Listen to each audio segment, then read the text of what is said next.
La Universidad Autónoma del Estado de Hidalgo, su patronato universitario, a través de la División de Extensión de la Cultura, le dan la más cordial bienvenida a la edición 33 de la Feria Universitaria del Libro 2020, en su modalidad virtual.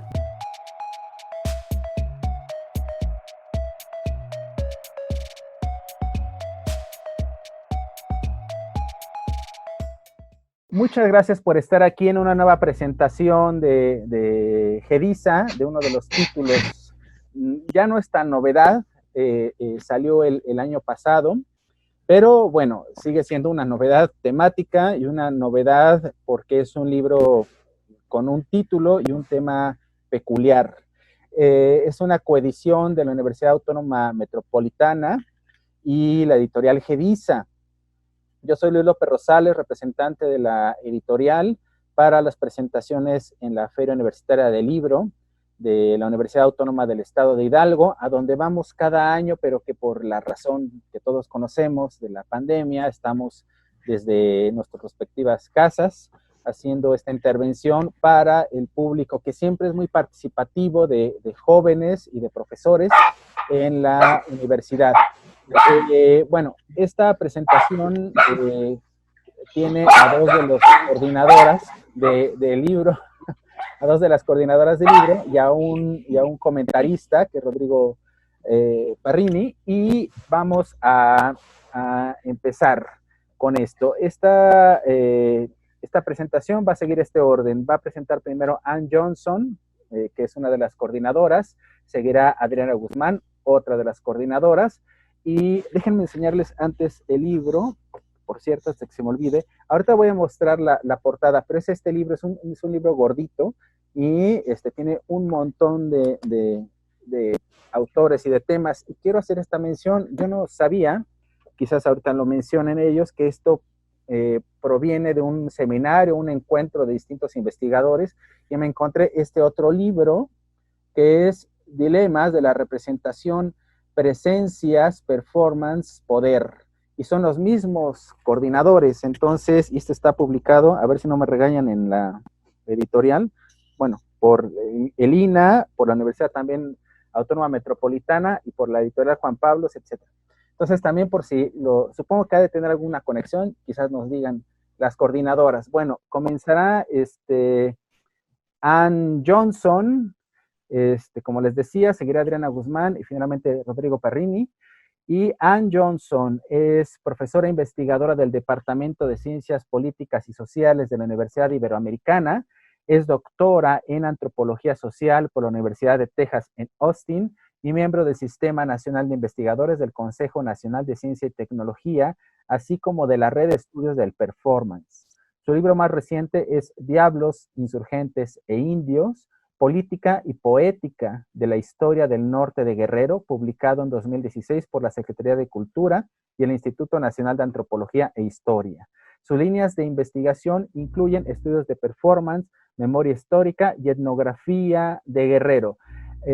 Por favor, Ann y los demás, desconectaré ahorita los micrófonos y cuando le toque al siguiente les pediré que conecten su micrófono. Adelante, Ann, por favor, con tus comentarios.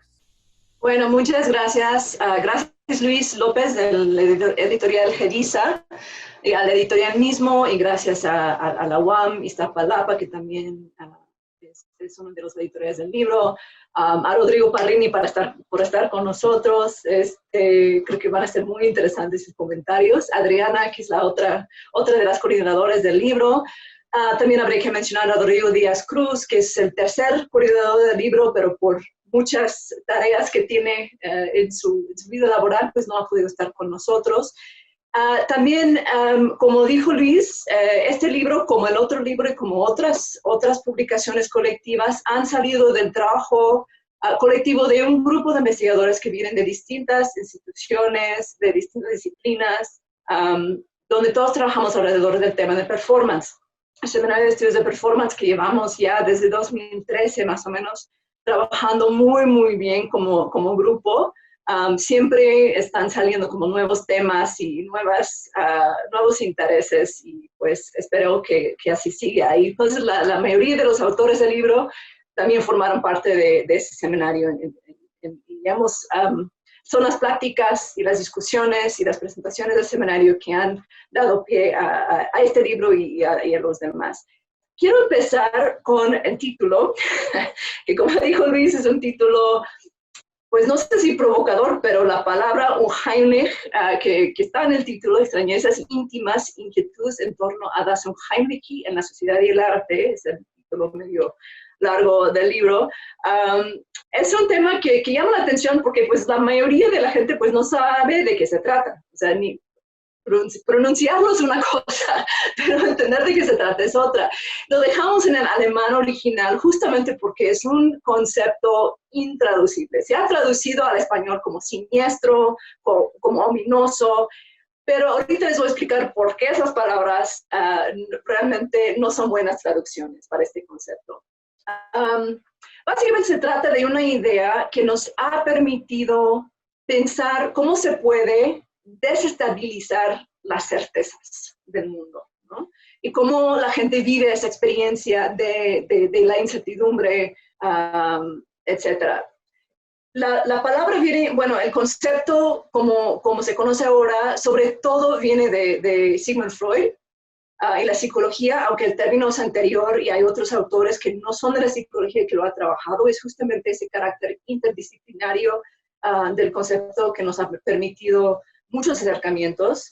El ensayo de Freud se publicó en 1919, entonces no es nada nuevo, es un concepto bastante que tiene su trayectoria. Y para explicar el concepto, es un ensayo de Freud muy ameno, que es como casi literario. Es un ensayo que es divertido leer, cosa que no es necesariamente cierto para toda la obra de Freud. Pero este ensayo cuenta muchas anécdotas para explicar por qué está usando esta palabra y cómo entiende esta palabra.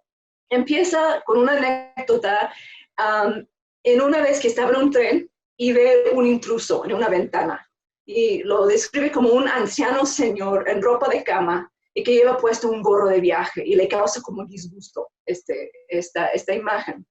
Y resulta que es su propia imagen en un espejo. Entonces, es ese sacudido, ¿no? Frente a algo que uno piensa que debe ser lo más familiar, o sea, el reflejo de uno mismo, y de repente es algo extraño. Y ese es el meollo del asunto, ¿no? Es la desfamiliarización radical de lo más familiar, ¿no? Y por eso es interesante y bastante útil el concepto. También da otros ejemplos, recurre a la literatura gótica, los cuentos de Hoffmann, sobre todo el cuento del arenero o el Das Sandman, que es un cuento que no les voy a explicar mucho ahorita porque también toma su tiempo, pero tiene que ver con un joven estudiante que se enamora de un robot, un autómata que piensa que es una mujer viva. Entonces, también esa confusión un poco entre lo que es vivo, lo que es muerto, lo que debe de ser conocido y de repente te resulta extraño, no conocido. Y siempre la noción de Unheimlich tiene que ver también con su opuesto. Y eso es un poco por eso que no es tan fácilmente traducible. Porque Unheimlich siempre se entiende en relación con lo Heimlich. Si pensamos en Heim como hogar, Heimlich es como que lo más hogareño, lo más doméstico, lo más familiar, lo más próximo, lo más conocido, lo más cómodo, ¿no? La vida como normal, que de repente es invadida por lo extraño, o lo clandestino, lo furtivo, lo secreto, lo siniestro, ¿no? Es esa relación, porque es una categoría relacional que le da su fuerza heurística, digamos. Y esa sensación, el afecto y el efecto de la angustia que es producido en ese tipo de situación. Lo encontramos en otros autores, vienen de Freud, pero también en Heidegger, esa sensación de que la vida misma es un Heimlich, es inhabitable, ¿no? Ese ensayo de Freud es olvidado durante muchísimos años y es retomado por algunos autores, sobre todo a partir de los 60s, los 70s, en el psicoanálisis, con Lacan, con Julie Kristeva, con una serie de otros autores, y hay una especie de boom, ¿no? Sobre todo en 70s o los 80s, donde hasta les dicen que como el cuerpo de críticos un Heimlich, que ellos mismos de alguna manera lo son. Y lo encontramos en la teoría literaria, lo encontramos en los estudios de comunicación, en la filosofía, en el arte, en la arquitectura, la teoría queer, y se puede relacionar con muchas cosas, o tiempos siniestros, que de repente el pasado emerge en el presente, por ejemplo, de una manera como incómoda, de lugares ominosos, como ruinas, como simulacros, como casas embrujadas, como hay quienes manejan la noción de no lugar como un lugar siniestro también, lugares contaminados por radiación, ¿no? O sea, objetos. Muchas veces se habla de un objeto que confunde categorías, ¿no? Porque es el ejemplo del robot que está vivo, no está vivo, el cadáver que es humano pero no es humano, monstruos, muñecas que a veces producen esa sensación como muy, muy rara, cyborgs, fetiches, títeres, máscaras, ¿no? Objetos que nos sacuden de alguna manera, que nos hacen repensar las certezas que pensamos que tenemos, ¿no? Entonces, para nosotros, bueno, aparte de los objetos, los lugares y los espacios, también hay categorías de personas y en parte esa crítica cultural, crítica social, se ha enfocado en cómo en la sociedad entendemos a clases enteras de personas, y de eso un poco también va a hablar, creo, Adriana, como un Heimlich, como migrantes, como mujeres, como extranjeros en general, como enfermos, como homosexuales, como esclavos, como sujetos postcoloniales, como que desestabilizan esas categorías de quiénes somos nosotros y quiénes son nosotros. Entonces, para nosotros ha sido una forma para que podamos platicar desde nuestras disciplinas, desde nuestros temas de interés, en cómo se desestabilizan las categorías fijas, como identidad, como origen, como tradición, como cosmovisión, como todos esos conceptos que han sido muy clásicos, sobre todo en la antropología. La mayoría de nosotros venimos de antropología, pero también hay artistas, etnomusicólogos, etcétera, teatreros. ¿Cómo entendemos a partir de desestabilizar esas relaciones de poder, fricciones y desencuentros, ¿no? Toda esa cuestión relacionalidad con la otredad? Es una forma de entender la modernidad en sí, ¿no? Como un proyecto de la racionalidad que nunca es completo, que siempre hay un fantasma de una especie de retorno de lo reprimido, como diría Freud. Y ahora, eso es algo que a lo mejor podemos platicar, en este contexto donde todo lo que pensábamos que era normal, la vida doméstica, las relaciones sociales, estar con nuestros seres queridos como vida normal, como lo más Heimlich, se ha vuelto totalmente un Heimlich, ¿no? O sea, ahora de repente la sociabilidad misma es un peligro, ¿no? Los cuerpos nuestros han sido invadidos, ¿no? por virus o por la idea del virus. Antes veíamos la máscara como algo extraño que nos distanciaba de la gente, pero ahora quizás lo vemos como algo que nos protege, que la gente que tiene máscara ya no es gente siniestra, sino gente que nos está cuidando. O sea, es un concepto que siempre tiene que tener un contexto, que no es universal, obviamente. Hay personas que pensarán que algo es un Heimlich que para otras personas no lo es. Y pues podemos platicar de esos temas más adelante. Pero, en fin, esa es un poco la pretensión nuestra con este libro, y esperemos que sea de interés y que sea de utilidad y que provoque alguna discusión. Ann, y quizás nos puedas dar en unos pocos segundos algún comentario acerca de la portada, del diablito corriendo. Sí, sería mejor que Adriana lo haga, porque Adriana gestionó esa portada y sabe perfectamente de dónde viene, pero también con esa pretensión de provocar y atraer la mirada. Vaya que sí. Muchas gracias, Ann. Y bueno, ahora la intervención de Adriana Guzmán Vázquez, profesora investigadora de la Escuela Nacional de Antropología e Historia, bailarina de danza contemporánea y flamenca, miembro del Sistema Nacional de Investigadores del CONACYT y de la Red de Estudios del Performance. Entre sus publicaciones cabe destacar Revelación del Cuerpo, La Elocuencia del Gesto, de 2016, y el libro colectivo México Coreográfico, Danzantes de Letras y Pies de 2017. Entre sus líneas de investigación sobresalen la antropología del cuerpo, del gesto y del arte, en las que combina su labor académica con la artística. Por favor, Adriana. Tu micrófono. Gracias, Luis. Saludos a todos. Bueno, empiezo rápidamente con el comentario de la portada, que en efecto es extraordinaria. Es un grabado de un grabador y pintor. No, este es un trabajo en tinta de un grabador y pintor, José Antonio Platas Olvera, a quien le platiqué de qué se trataba lo que estábamos trabajando. Y bueno, pues se le ocurrió que esta imagen podría ser acorde con lo que queríamos y nos pareció que en efecto era acorde con lo que queríamos y pues sí, realmente es sugerente la portada también, ¿no?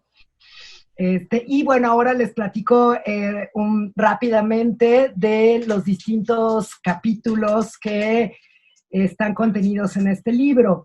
El primero es de la doctora Ann Johnson, que acaba de presentar, y justo esto que nos estuvo platicando, pues lo desmenuza y lo desarrolla de manera extraordinaria en su capítulo de Autómatas y otros.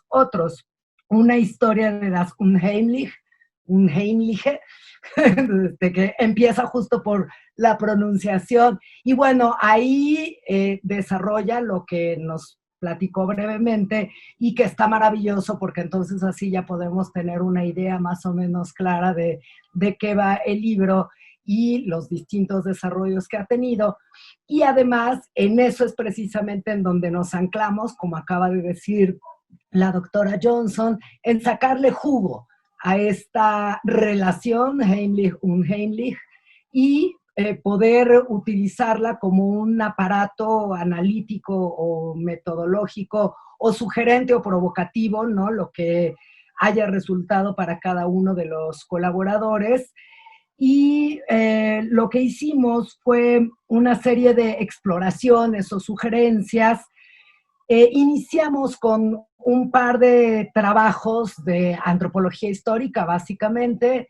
El primero, que es allá en la madre patria, ¿no? En España, que es sobre la ominosa danza de los gitanos, ¿no? Desde que se ha podido conocer su trayectoria específicamente en España, y precisamente lo que observa ese trabajo, que es de Adriana Guzmán, o sea, yo lo que observa ese trabajo es este juego entre lo familiar que se vuelve extraño, que se vuelve familiar, y pues todos los acontecimientos en torno a ello, algunos muy simpáticos, divertidos, y otros francamente, pues, deplorables, ¿no? Entonces, bueno, pues es justamente como en torno a los gitanos acontece siempre este juego ambivalente en España.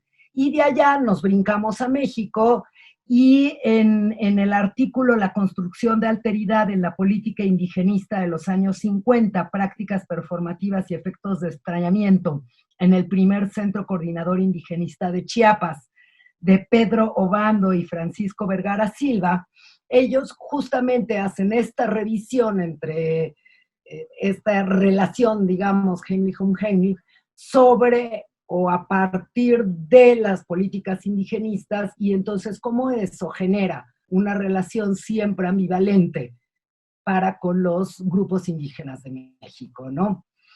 De ahí relacionamos unos trabajos que son, digamos, de corte etnográfico, antropológico. El primero, que es Territorios Corporales, lo propio y lo otro en la Constitución de la Corporalidad Nahua, de Paola García Souza, en donde otra vez, ¿no? En términos de cómo se construye la persona, la idea de persona y la persona entre los nahuas, pues va viendo cómo incluso lo extraño mismo es intrínseco, está, digamos, al interior de la persona misma, y cómo eso está siempre permanente en la construcción de la persona entre los nahuas, ¿no?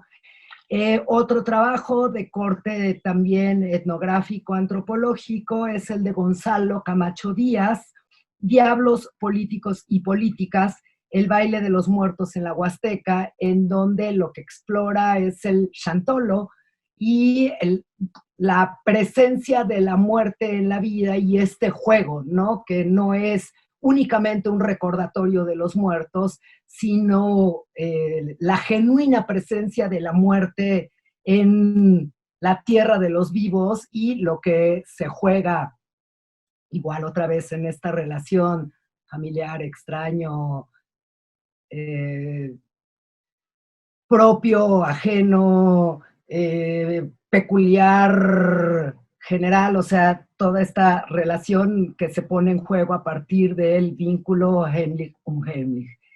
Y hay también otro texto etnográfico que es Lo extranjero fantasmático, performance y cambio culinario gastronómico en Yucatán, de Igor Ayora Díaz, que justo también ve en términos de la comida yucateca, pues estas adquisiciones extranjeras y cómo eso van otra vez poniendo en juego esta relación, ¿no?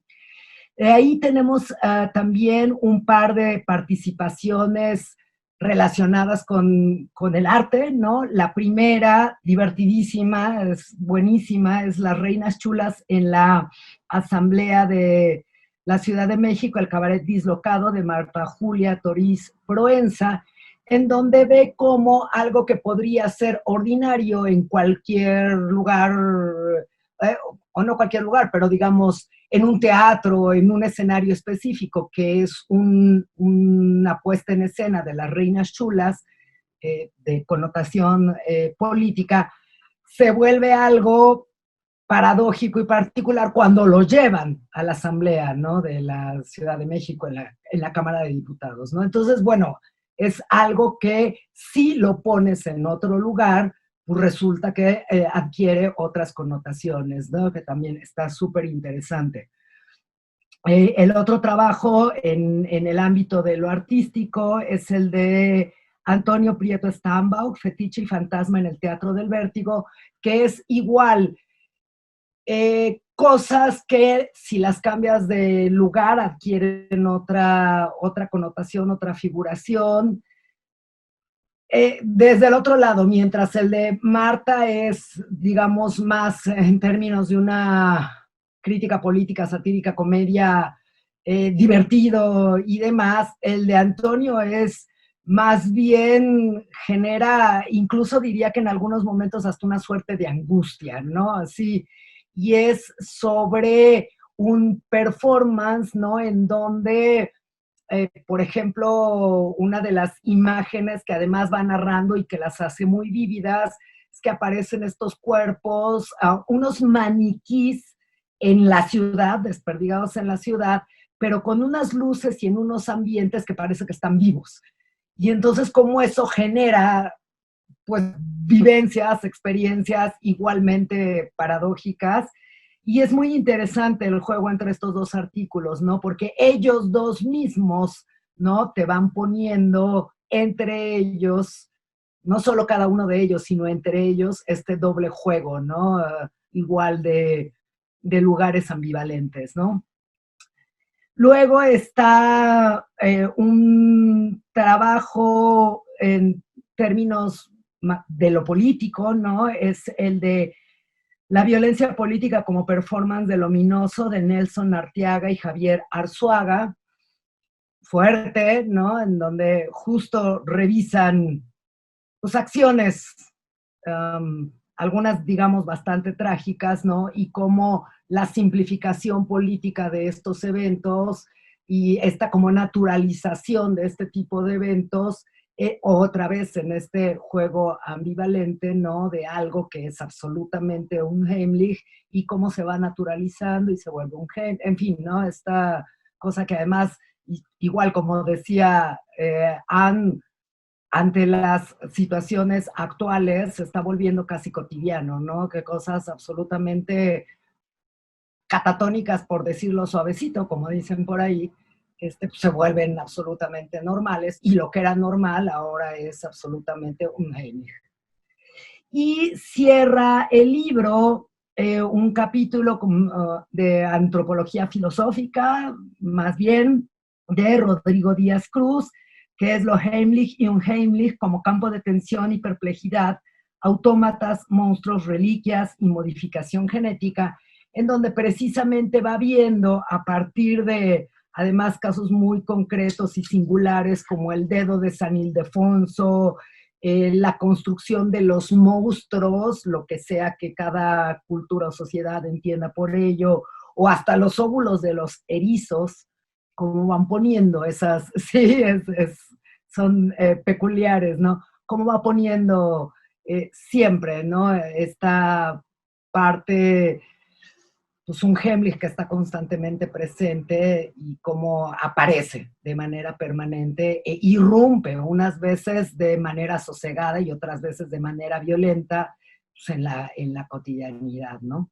Ese es dicho rápido, de manera muy rápida, de lo que hablan los capítulos del libro. Y bueno, nada más quisiera señalar algo que ha sido interesante en este trabajo colectivo que hemos hecho, es que somos gentes de todas partes, ¿no? De todas partes, de distintas inclinaciones, ¿no? Hay antropólogos, músicos, teatreros, bailarines, y además de distintas instituciones, lo cual también es, pues, interesante, divertido que podamos estar compartiendo, ¿no?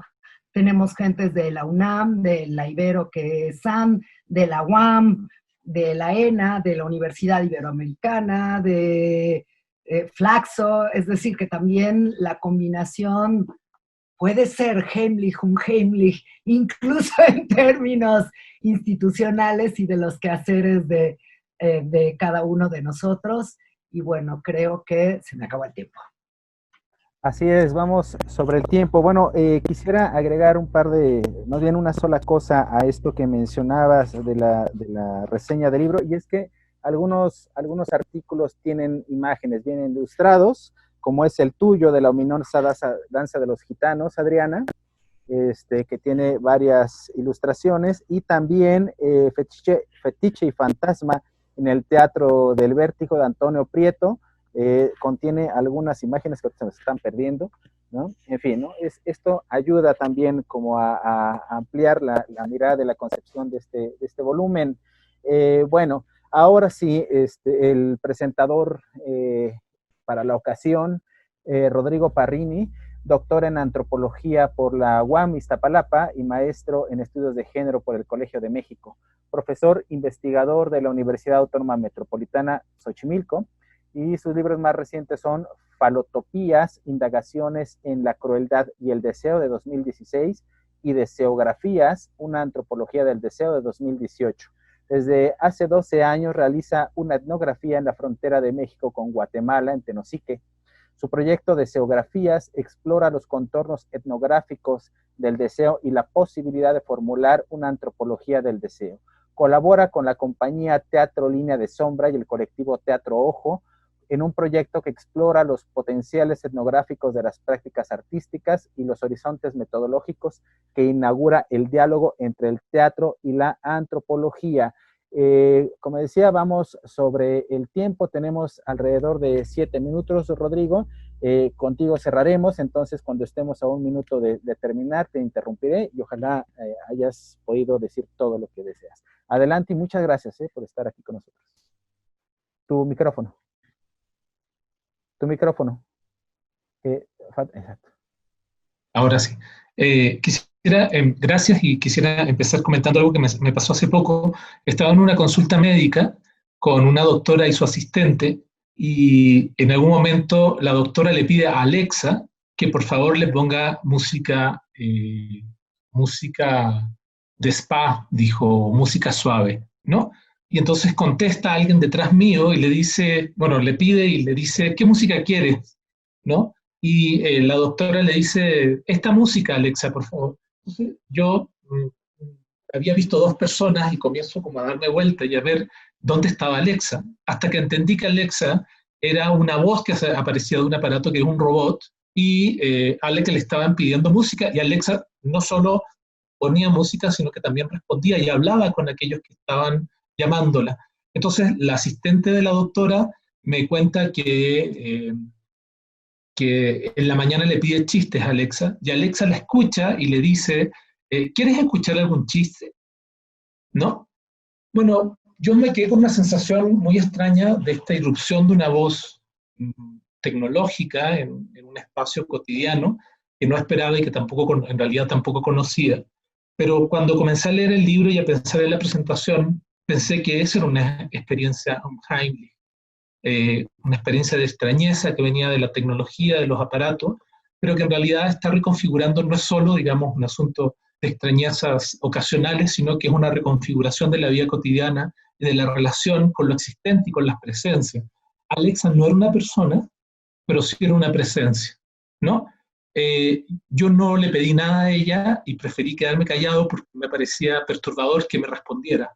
No tanto preguntarle, pero sí que ella me respondiera y estar hablando con una especie de fantasma tecnológico.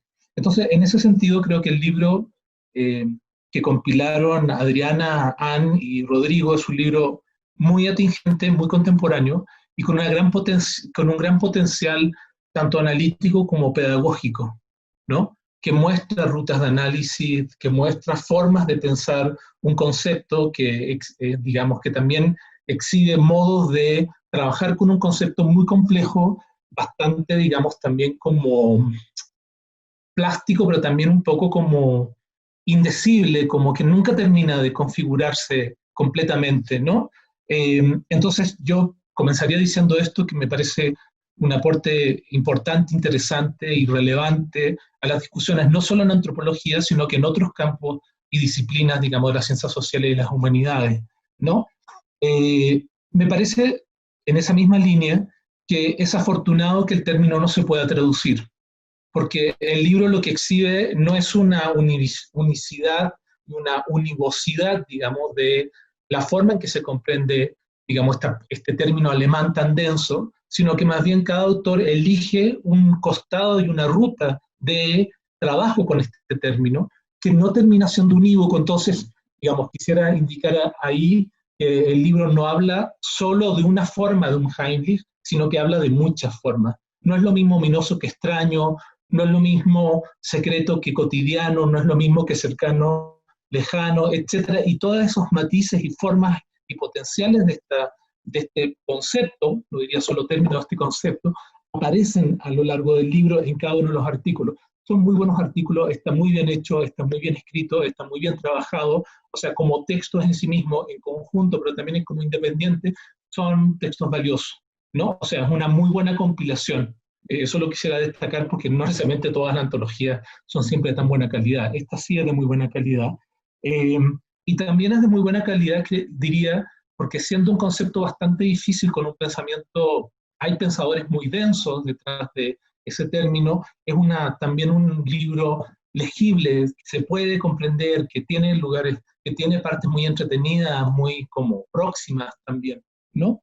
Yo me he quedado pensando, digamos, al leerlo, en 7 minutos no se puede exponer la complejidad de lo que está en juego, pero bueno, algo se puede anunciar tal vez de esto, es que tal vez una inquietud que surgió de la lectura es si Heimlich es una categoría universal o, digamos, como abstracta, casi como una categoría estructural, o es un término contextual. Entonces, por ejemplo, me quedé con una sospecha, no sé si es sospecha, pero pregunta, de si cuando los artículos que hablaban de mundos indígenas, de culturas indígenas, se estaban refiriendo exactamente a la categoría freudiana y a sus desarrollos posteriores, porque creo que Anne en su texto lo dice y lo trabaja de una manera muy interesante y muy fecunda. Parece ser que la Heimlich tiene que ver con la modernidad. No es una característica transcultural y transhistórica del humano, sino que es de un momento histórico de ciertas sociedades, ¿no? Y no solo tiene que ver con la modernidad, creo, sino que también tiene que ver, diría, con un proceso de racionalización.